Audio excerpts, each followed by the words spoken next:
चलिए आज हम पढ़ रहे हैं कक्षा 8 का चैप्टर पहला परिमेय संख्याएं। परिमेय संख्याएं चैप्टर का नाम है। तो चलिए इस चैप्टर को करने से पहले कुछ बेसिक नॉलेज ले लेते हैं इस चैप्टर के बारे में। सबसे पहले प्राकृत संख्याएं। प्राकृत संख्याएं इंग्लिश में बोला जाता है नेचुरल नंबर्स। इसको लेटर एन से हम डिनोट करते हैं। प्राकृत संख्याओं को लेटर एन से डिनोट किया जाता है। प्राकृत संख्या होती क्या है? प्राकृत संख्या वह सभी संख्या जो एक से स्टार्ट होकर अनंत तक चलती है, वह सभी संख्या प्राकृत संख्याएं कहलाती है। एक से शुरू होकर अनंत तक सभी संख्याएं, इन संख्याओं को हम क्या कहेंगे? प्राकृत संख्या।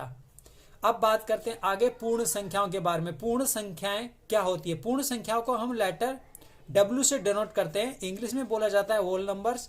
लेटर W से डिनोट किया जाता है। पूर्ण संख्याओं में क्या होता है?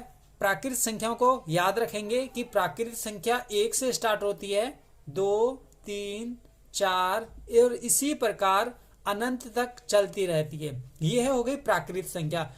अगर इसी प्राकृत संख्याओं में हम जीरो भी मिला दें, जीरो भी शामिल कर दें, तो यह बन जाती है पूर्ण संख्या। तो प्राकृत संख्या और पूर्ण संख्या में ज्यादा अंतर नहीं है। प्राकृत संख्या एक से शुरू होकर अनंत तक चलती है। पूर्ण संख्या जीरो से शुरू होकर अनंत तक चलती है। इस प्रकार हम कह सकते हैं कि जो एक है यह प्राकृत संख्या भी है और पूर्ण संख्या भी है। इसी प्रकार दो प्राकृत संख्या भी है, पूर्ण संख्या भी है। इसी प्रकार हम कहेंगे जो सारी प्राकृत संख्या है वो पूर्ण संख्या भी होती है। लेकिन जीरो प्राकृत संख्या नहीं है, यह पूर्ण संख्या है। आगे हम बात करते हैं पूर्णांकों की। पूर्णांक यानी इंटीजर्स। इंटीजर्स को हम लेटर Z से डिनोट करते हैं। पूर्णांक होते क्या हैं, यानी कौन सी संख्याओं को हम पूर्णांक कहते हैं? तो पूर्णांक में हम क्या करते हैं, जीरो से अगर अनंत तक की बात करें तो यह तो होते हैं पूर्ण संख्या। इसकी हम बात कर चुके हैं। अगर इन पूर्ण संख्याओं में हम माइनस के नंबर भी शामिल कर लें तो यह बन जाते हैं पूर्णांक। तो पूर्णांक दो टाइप के होते हैं। यहां से यहां तक हम देख पा रहे हैं कि यह सब माइनस में है यानी ऋणात्मक है, और यह सब यहां से यहां तक धनात्मक है यानी ये नेगेटिव है और ये पॉजिटिव है। तो इन्हें बोला जाता है ऋणात्मक पूर्णांक और इन्हें बोला जाता है धनात्मक पूर्णांक, और इसमें जीरो भी शामिल रहता है। तो ये हो गया ऋणात्मक पूर्णांक। तो यहां पर हम लिख देते हैं ऋणात्मक पूर्णांक। तो ये हो गए ऋणात्मक पूर्णांक,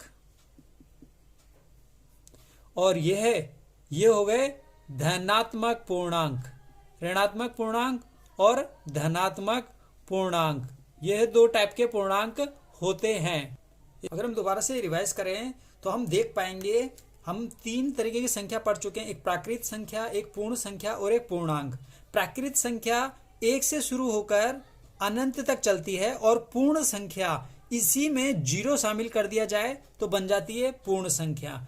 और पूर्णांक कैसे बनते हैं? इसी के आगे अगर माइनस के भी शामिल हो जाएं तो इसी प्रकार यह हो गई प्राकृत संख्या। अगर जीरो शामिल कर दिया जाए तो बन जाएगी पूर्ण संख्या, और माइनस के भी शामिल कर दिया जाए तो बन जाएंगे पूर्णांक। तो इस प्रकार अब आप समझ चुके हैं कि प्राकृत संख्या, पूर्ण संख्या और पूर्णांक क्या होते हैं। आगे हम बात करते हैं परिमेय संख्याएं। परिमेय संख्याएं अगर इंग्लिश में बोलें तो रैशनल नंबर्स।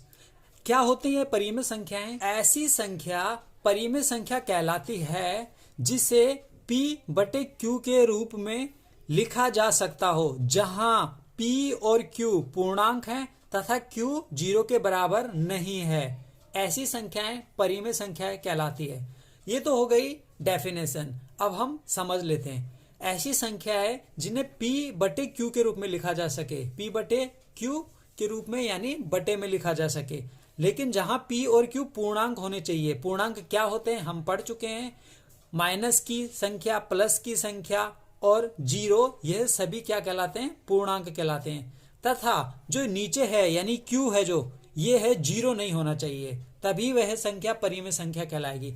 अब हम कुछ एग्जाम्पल लेते हैं, एग्जाम्पल से समझ लेते हैं। जैसे कि एग्जाम्पल लिया जाए तो जैसे 2/3 यह है P/Q के रूप में है। कैसे P/Q के रूप में है?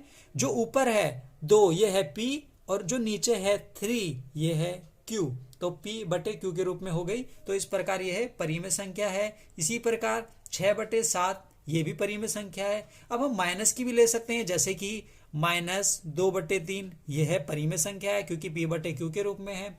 और हमने कहा था ये माइनस भी हो सकता है क्योंकि हमने कहा है P है जो और जो Q है ये पूर्णांक हो सकते हैं, और पूर्णांक में तो माइनस और प्लस दोनों ही संख्या आती है। इस प्रकार -2/3 यह भी एक परिमेय संख्या है।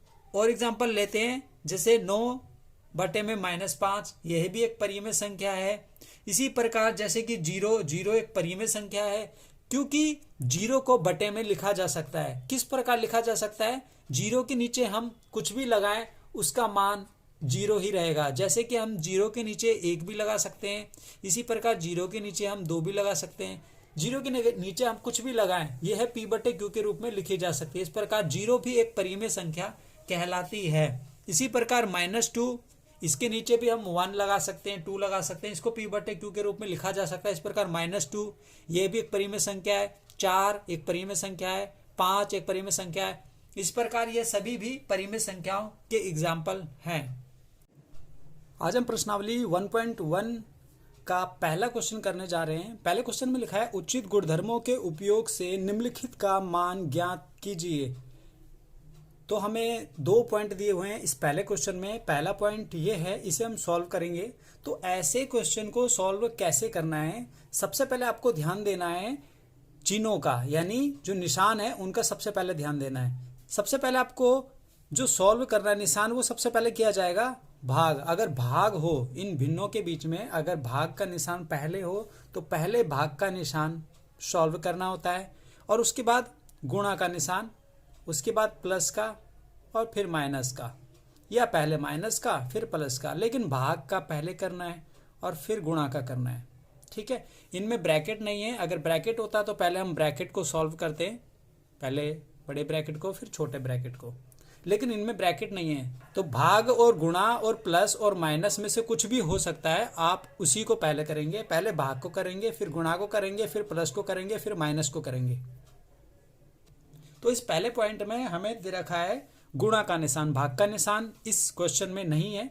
गुणा का निशान एक ये रहा और एक गुणा का निशान ये रहा, 2 गुणा के निशान दिए हुए हैं। तो हमें सबसे पहले गुणा को सॉल्व करना है। तो हम गुणा को सॉल्व करने के लिए ना गुणा को ब्रैकेट में रख लेते हैं, इससे इजी हो जाएगा। तो हमने इसको रख लिया ब्रैकेट में और उसके बाद इसको रख लिया ब्रैकेट में, इसको और इसको ब्रैकेट में रख लिया। अब हमें क्या करना है, पहले ब्रैकेट को सॉल्व करेंगे क्योंकि ब्रैकेट में गुणा का निशान है, और फिर इस ब्रैकेट को करेंगे। तो चलिए पहले ब्रैकेट को सॉल्व करते हैं। 2 भिन्न दे रखिए, एक भिन्न ये है और एक भिन्न ये है, और बीच में गुणा का निशान है। जब भी ऐसा क्वेश्चन हो कि 2 भिन्नों के बीच में गुणा का निशान आ जाए, तो उसे सॉल्व करने के लिए कैसे सॉल्व करते हैं, गुणा कैसे करते हैं, ऊपर वाले को ऊपर वाले से और नीचे वाले को नीचे वाले से गुणा करना है। तो ऊपर 2 दिया हुआ है, 2 को इस 3 से गुणा करेंगे तो 2 दिया 6 आ जाएगा। तो यहाँ पर हम लिख देंगे 6, तो ये लिख दिया 6। नीचे इसी तरीके से करेंगे, नीचे भी दिया हुआ है 3 और 5, इनको गुणा करेंगे तो आएगा 3 पंजे 15, तो ये 15 आ गया, ऊपर 6 आ गया। ये निशान दे रखा है यहाँ पर, ये निशान ऐसे का ऐसे घटा का लगा देंगे। अगर यहाँ घटा का निशान नहीं होता तो हम कोई निशान नहीं लगाते। अब ब्रैकेट सॉल्व हो चुका है, इसलिए हम आगे बढ़ेंगे। और आगे दे रखा है प्लस का निशान, तो पहले हम प्लस का निशान रख देंगे। यहाँ पर ये रख दिया प्लस का निशान।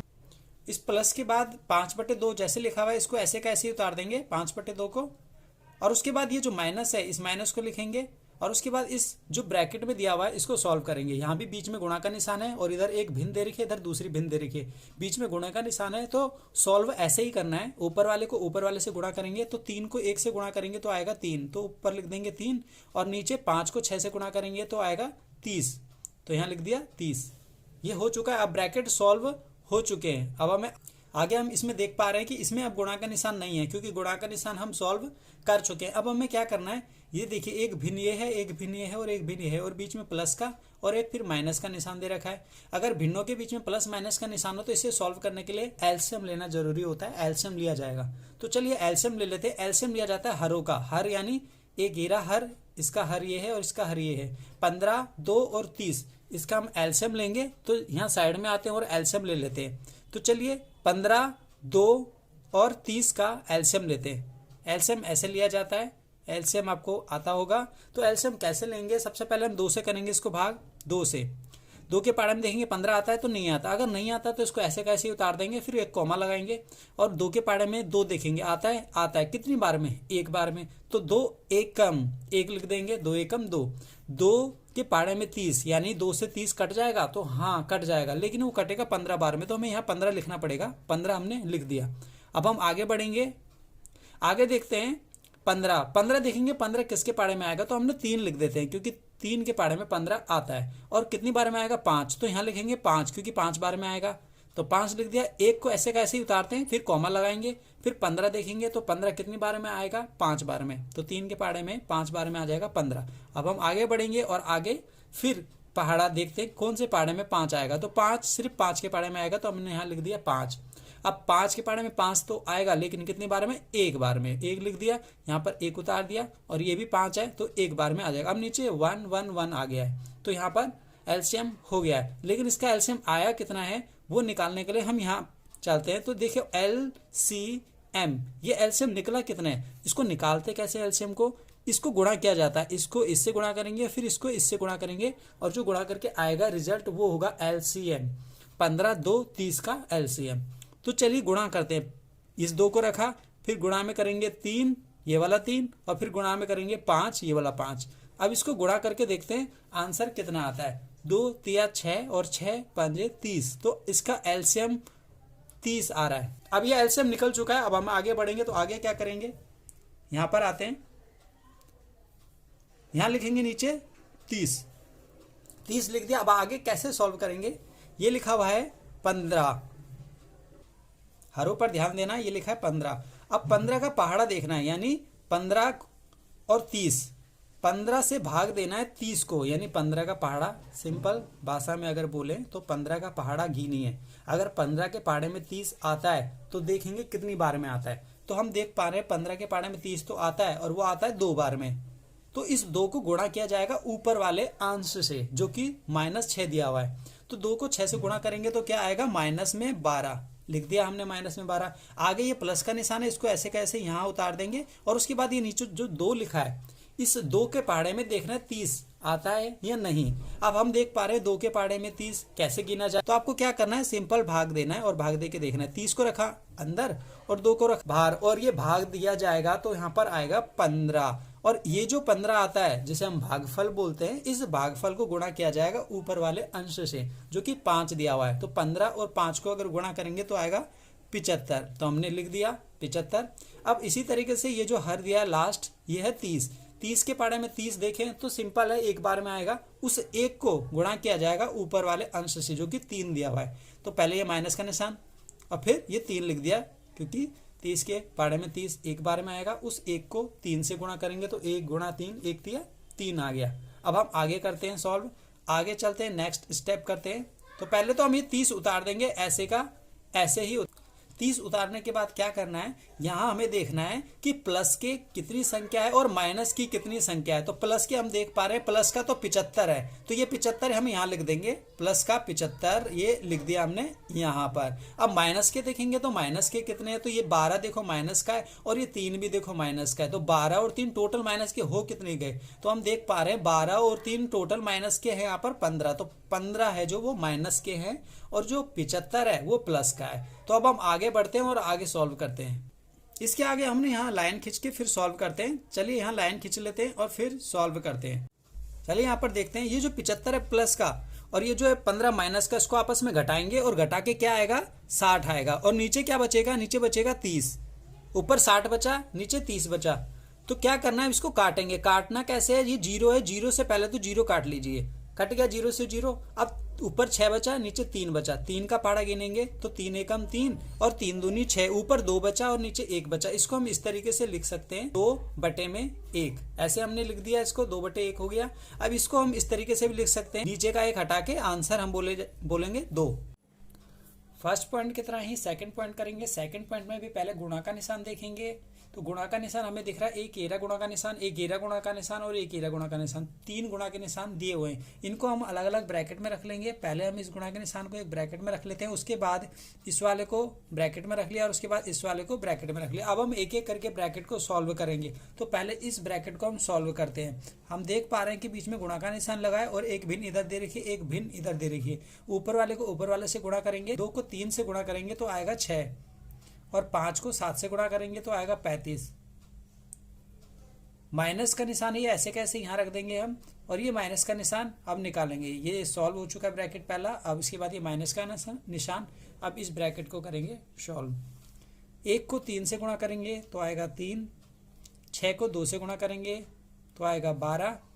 आगे इस प्लस के निशान को रखेंगे और उसके बाद इसको सॉल्व करेंगे। ऊपर वाले को ऊपर वाले से गुणा करेंगे तो आएगा 2, 14 और ये 5 तो आएगा 70। अब हमें दिख रहा है ये भिन्न है, ये भी भिन्न है और ये भी भिन्न है। इन तीनों भिन्नों के बीच में माइनस और प्लस का निशान है, और जब भी माइनस प्लस का निशान किन्हीं भिन्न के बीच में हो तो उसे सॉल्व करने के लिए एलसीएम लिया जाता है। तो हम हर का एलसीएम लेंगे। ये 35, 12 और 70 ये है हर, और इनका लिया जाएगा एलसीएम। तो हम साइड में आते हैं और एलसीएम लेते हैं।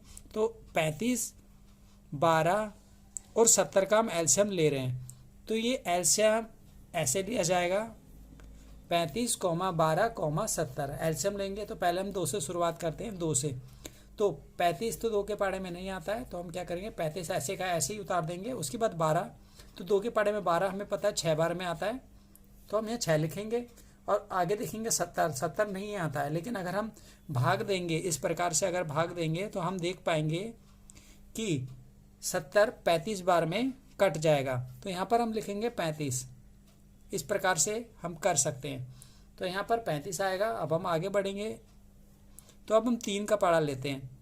35 तो नहीं आता 3 के पाड़े में, 35 तो ऐसे का ऐसे ही उतार देंगे, लेकिन 6 आता है, वो भी 2 बार में। तो यहाँ 2 लिखेंगे और यहाँ 35 लिखेंगे। अब हम एक बार दोबारा से 2 का पाड़ा लेंगे, क्योंकि 2 है एक और। 35, 2 एकम 2, 35। अब हम क्या करेंगे, इसको 5 से ले लेंगे, क्योंकि 5 के पाड़े में आता है 35 7 बार में। 5 7 35, 1 5 7 35। और अब हम क्या करेंगे 7 से लेंगे। 7 एकम 7, 1 और ये 7 एकम 7। अब नीचे 1 1 1 आ गया, तो एलसीएम पूरा हो गया है। अब हमें देखना है कि एलसीएम आया कितना है। तो एलसीएम निकालने के लिए हमें पता है इसको इससे, फिर इससे, फिर इससे, फिर इससे, इन सबको आपस में गुणा करेंगे, और गुणा करने के बाद जो आएगा उसे कहा जाएगा एलसीएम। तो हम चले निकाल लेते हैं। 2 गुणा में 3 गुणा में ये वाला 2 गुणा में 5 और गुणा में 7। तो गुणा में 5 और गुणा में 7, और इसको गुणा करेंगे। तो जब हम इसको गुणा करेंगे पूरे को, तो 2 3 6, 6 दूनी 12, 12 पंजे 60, और 60 और 7 को अगर गुणा करेंगे तो आएगा 420। तो ये आया इसका एलसीएम 420, इनका एलसीएम होगा। तो एलसीएम निकाल चुके हैं हम। अब हमें क्या करना है, यहाँ पर लिखेंगे एलसीएम को। जो हम एलसीएम निकाला है 420, उस एलसीएम को हम यहाँ पर लिख देते हैं ऐसे। अब हमें क्या करना होता है, हमें पता है कि जो हर होता है, जैसे कि 35 दिया हुआ है, इस 35 का टेबल गिनना है, यानी इसका पहाड़ा गिनना है, और इसका पहाड़े में देखना है 420 आता है या नहीं। लेकिन ये एक बड़ी संख्या हो गई है, 35 का पहाड़ा गिनना एक कठिन हो जाएगा। तो हमें क्या करना है, 420 को रखना है ऐसे अंदर और 35 को रखना है बाहर, और इसको भाग देंगे। तो भाग तो सभी को आता ही है, इसको भाग देंगे और यहाँ पर एक भागफल आएगा। तो जो यहाँ पर भागफल आएगा उसको गुणा करेंगे इसके अंश से। तो चलिए देखते हैं भागफल क्या आएगा। तो ये आप करके देख लीजिएगा, मैं डायरेक्ट कर रहा हूँ।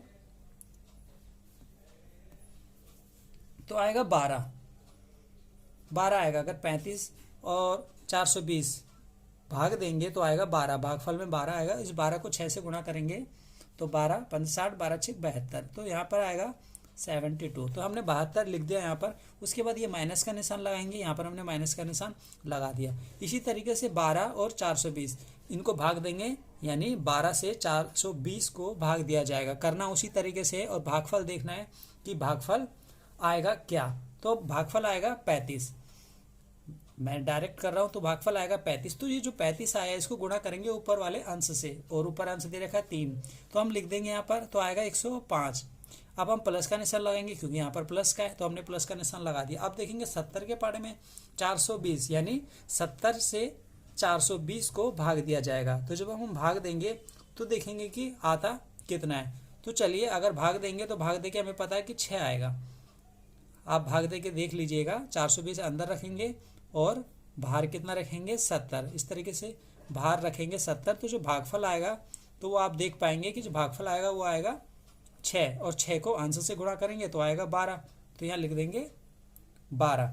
अब हम आगे सॉल्व करते हैं, तो आगे क्या करेंगे, जो प्लस वाला है उसको पहले लिख देते हैं। प्लस का तो सिर्फ 12 है, लेकिन माइनस के कितने हैं, यानी जो घटा के वो कितने, 72 भी घटा का है और 105 भी घटा का है, तो टोटल मिला के घटा के हो कितने गए। तो हम देखते हैं कि घटा के टोटल हो गए 177। तो ये 177 घटा के, जबकि जमा का सिर्फ 12 ही है। और इसके नीचे जो 420 है उसको ऐसे का ऐसे ही हम लिख देंगे 420। तो ये हमने ऐसे का ऐसे ही लिख दिया। अब हम देख पा रहे हैं ये 12 है और ये 177 है। तो 177 बड़ी संख्या है, 12 छोटी संख्या, तो 177 में से 12 को घटाएंगे और देखते हैं क्या आएगा। तो हम इसको आगे यहाँ पर करते हैं एक लाइन खींच के। तो 177 में से अगर हम 12 घटा देते हैं तो यहाँ पर आएगा 165। तो हम लिख देंगे 165, लेकिन 165 ना माइनस का आएगा। 165 जो हम ये लिखेंगे ये आएगा माइनस का, क्योंकि बड़ी संख्या का हमेशा निशान आता है और बड़ी संख्या है माइनस की। तो हम माइनस का 165 लिखेंगे और नीचे लिखेंगे 420। अब हमें इसे काटना है, काटने का मतलब भाग देना है। कोई ऐसा पहाड़ा गिनना है जिससे ये भी कट जाए और ये भी कट जाए। तो ऐसा पहाड़ा चलिए देखते हैं। तो हमें दिख पा रहा है कि ऐसा पहाड़ा है 15। 15 से ऊपर वाला भी कट जाएगा और नीचे वाला जो हर है वो भी कट जाएगा। तो चलिए काटते हैं। अगर हम काटेंगे, आप काट के देख लीजिएगा काटना किस तरीके से है। 165 अंदर रखना और 15 बाहर रखना, तो आपको पता चल जाएगा भागफल क्या आएगा। जो भागफल आएगा वो ऊपर रखना है। ठीक है, आप छोटी संख्या से भी पहले काट सकते हैं और फिर धीरे धीरे बड़ी संख्या से। तो चलिए मैं डायरेक्ट 15 से काट रहा हूँ। 15 एकम 15, 15 एकम 15। ऊपर तो आएगा 11 जो कि आएगा माइनस का, माइनस का चिन्ह ऐसे का ऐसे इसके साथ रहेगा। और नीचे वाले को आप काटेंगे, तो नीचे वाले काटेंगे 15 दूनी 30, 15 अट्ठे 120। तो इसका जो आंसर हमें पता चल रहा है -11/28 आ गया है। तो इसका आंसर होगा -11/28। लेकिन अगर -165 और 420 को अगर काटना है तो उसके लिए दूसरा तरीका मैं नीचे बताता हूं कि आप कैसे काट सकते हैं। यहाँ पर आंसर आ चुका है, ये हमारा आंसर है। लेकिन मैं बता रहा हूं, अगर किसी को नहीं समझ आया होगा कि 165 और 420 को कैसे काटा गया है, तो मैं बताता हूं छोटे छोटे पहाड़े से। पहले हम इसको काटते हैं 3 से। तो चलिए 3 से काटते हैं। तो हम यहाँ पर 3 से पहले ऊपर वाला काटते हैं। तो 3 के पहाड़े में 1 तो आता नहीं है, तो ये आ गया 16। तो 16 से कम लेते हैं तो 15। तो 3 पंजे 15 आ गया। अब एक जो बचा वो इसको दे दिया, तो फिर दोबारा से 3 पंजे 15 ऐसे आ गया। ठीक है, अब नीचे वाला 3 से काटेंगे तो पूरा काटेंगे। तो यहाँ देखते हैं 3 एकम 3, 4 था, 3 तो हमने काट दिया, 1 इस पे गया तो 3 चौक 12 और 0 ऐसे लगा दिया। ठीक है, अब आगे फिर काटेंगे तो फिर देखते हैं किससे कटता है। ठीक है, तो हम 5 से काट रहे हैं। 5 एकम 5, 5 एकम 5। अब नीचे वाला काटेंगे तो 14, 14 से कम 10, तो 5 दूनी 10 और 4 इसमें गया तो ये बन गया 40। तो 5 अट्ठे 40। तो देखिए ऊपर बचा 11 और नीचे बचा 28, और मैंने इसको डायरेक्ट काट दिया था तो -11/28 आ गया। तो आप इस तरीके से भी कर सकते हैं, और डायरेक्ट अगर आप कर सकते हैं तो ऐसे भी कर सकते हैं।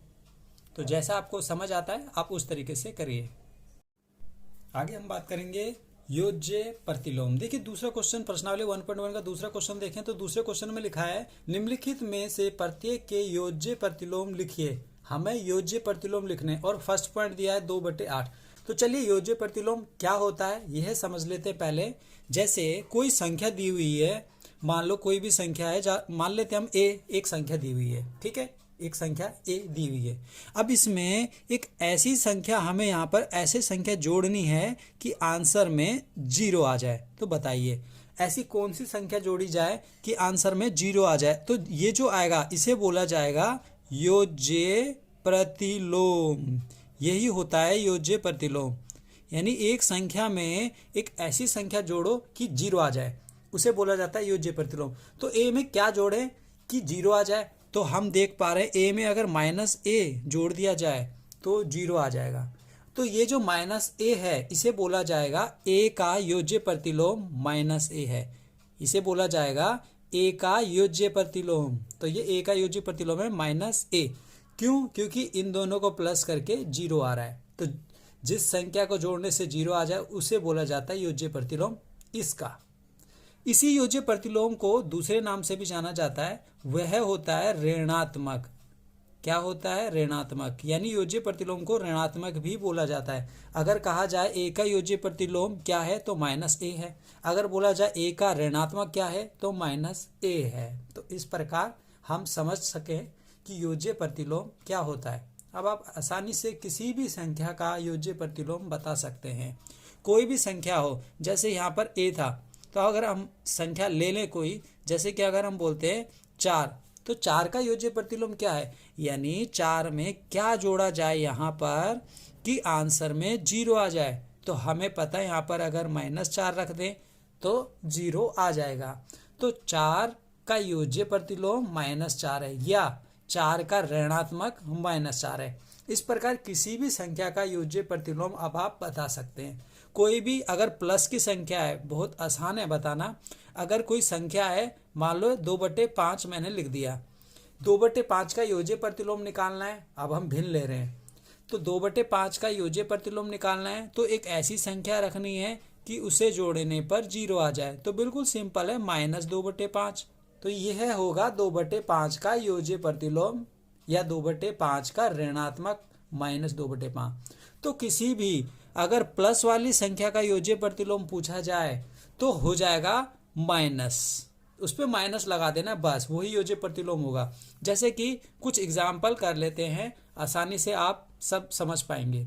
जैसे कि अगर मैं बोलूँ 6 का योज्य प्रतिलोम, तो आपको 6 लिखना है, आगे माइनस लगा देना है, तो 6 का योज्य प्रतिलोम -6 हो गया।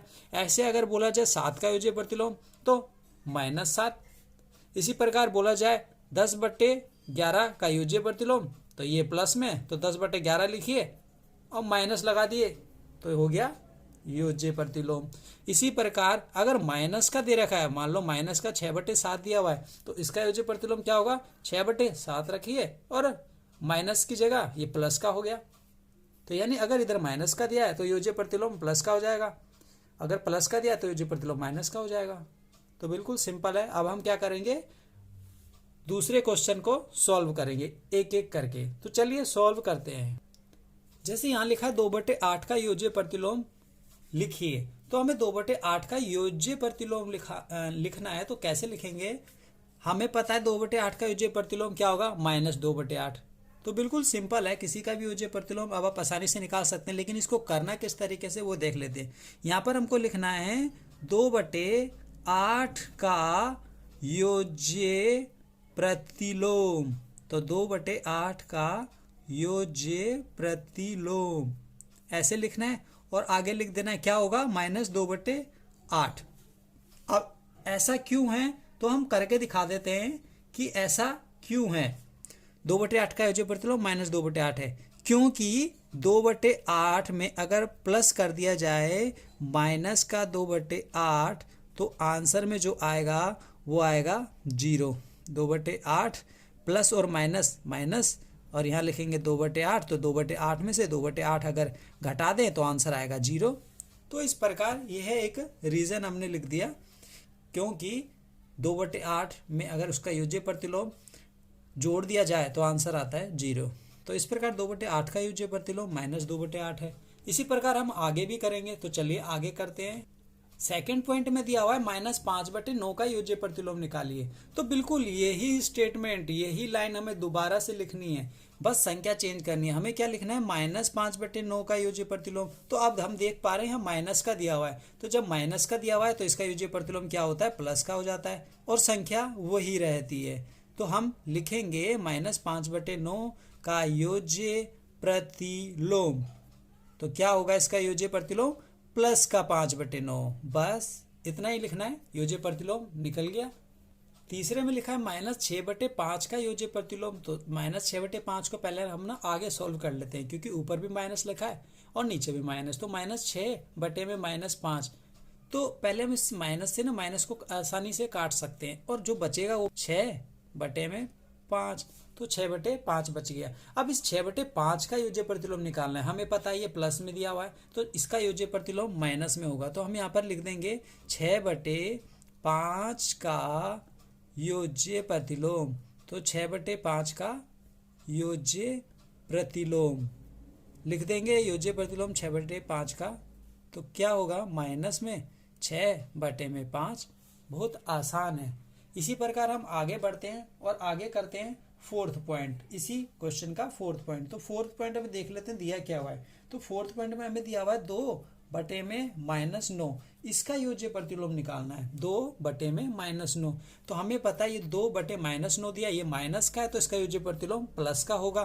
तो हम लिख देंगे, बहुत ही आसान है, 2/-9 का योज्य प्रतिलोम होगा प्लस में। तो यहाँ पर हम लिख देंगे 2/-9 का योज्य प्रतिलोम। ऐसे हम हिंदी में स्टेटमेंट लिखेंगे और यहाँ पर प्लस का लिख देंगे 2/9। ये हो गया फोर्थ पॉइंट भी। अब हम करेंगे फिफ्थ पॉइंट। इसका जो फिफ्थ पॉइंट दिया लास्ट वाला, वो दिया हुआ है 19/-6 और इसका योज्य प्रतिलोम निकालना है। तो यहाँ हम लिख देंगे 19/-6 का योज्य प्रतिलोम। इस प्रकार से ये लाइन हम लिखते रहेंगे। एग्जाम में भी अगर आता है इस तरीके का क्वेश्चन तो हम इस प्रकार से ही करेंगे। तो 19/-6 है, तो जो माइनस के होते हैं उसमें प्लस कर देंगे, माइनस हटा देंगे, तो वो उसका योज्य प्रतिलोम है। तो 19/-6 का योज्य प्रतिलोम 19/6 होगा। इस प्रकार ये दूसरा क्वेश्चन कंप्लीट हो गया है।